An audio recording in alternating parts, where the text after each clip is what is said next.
संतान के रूप में कौन आता है?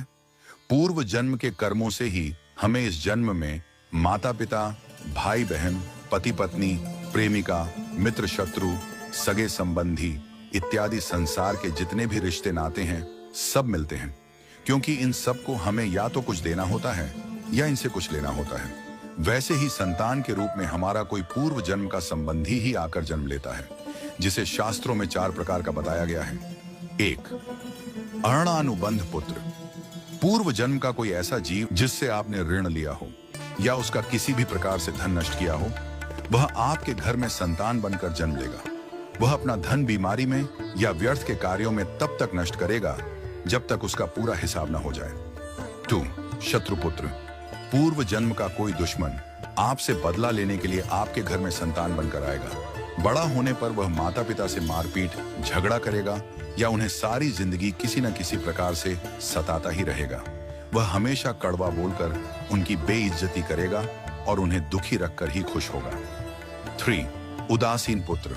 इस प्रकार की संतान न तो माता पिता की सेवा करती है, न ही कोई सुख देती है। वह उन्हें उनके हाल पर मरने के लिए छोड़ देती है। विवाह होने पर यह माता पिता से अलग हो जाते हैं और उनकी चिंता नहीं करते। 4. सेवक पुत्र। पूर्व जन्म में यदि आपने किसी की खूब सेवा की है तो वह अपनी की हुई सेवा का ऋण उतारने के लिए आपकी सेवा करने के लिए पुत्र बनकर आता है। जो बोया है वही तो काटोगे। यदि अपने माता पिता की सेवा की है तो ही आपकी संतान बुढ़ापे में आपकी सेवा करेगी, वरना कोई पानी पिलाने वाला भी पास न होगा। आप यह न समझें कि यह सब बातें केवल मनुष्य पर ही लागू होती हैं।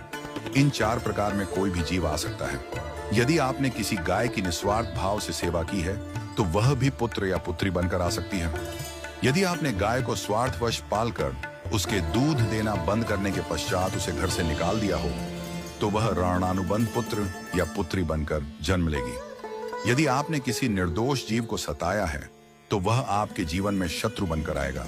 इसलिए जीवन में कभी किसी का बुरा न करें, क्योंकि प्रकृति का नियम है कि आप जो भी करोगे उसे वह आपको इस जन्म में या अगले जन्म में 100 गुना वापस करके देगी। यदि आपने किसी को 1 रुपया दिया है तो समझो आपके खाते में 100 रुपया जमा हो गए हैं। यदि आपने किसी का 1 रुपया छीना है तो समझो आपकी जमा राशि से 100 रुपये निकल गए। जरा सोचिए, आप कौन सा धन साथ लेकर आए थे और कितना साथ लेकर जाओगे। जो चले गए वे कितना सोना चांदी साथ ले गए। मरने पर जो सोना चांदी धन दौलत बैंक में पड़ा रह गया, समझो वह व्यर्थ ही कमाया। औलाद अगर अच्छी और लायक है तो उसके लिए कुछ भी छोड़कर जाने की जरूरत नहीं है, वह खुद ही कमा लेगी। और औलाद अगर बिगड़ी या नालायक है तो उसके लिए जितना भी धन छोड़कर जाओ वह चंद दिनों में सब बर्बाद करके ही चैन लेगी। मैं, मेरा, तेरा और सारा धन यहीं का यहीं धरा रह जाएगा, कुछ भी साथ नहीं जाएगा। साथ यदि कुछ जाएगा भी तो सिर्फ अच्छे बुरे कर्म ही साथ जाएंगे। इसलिए जितना हो सके नेकी करो, सत्कर्म करो।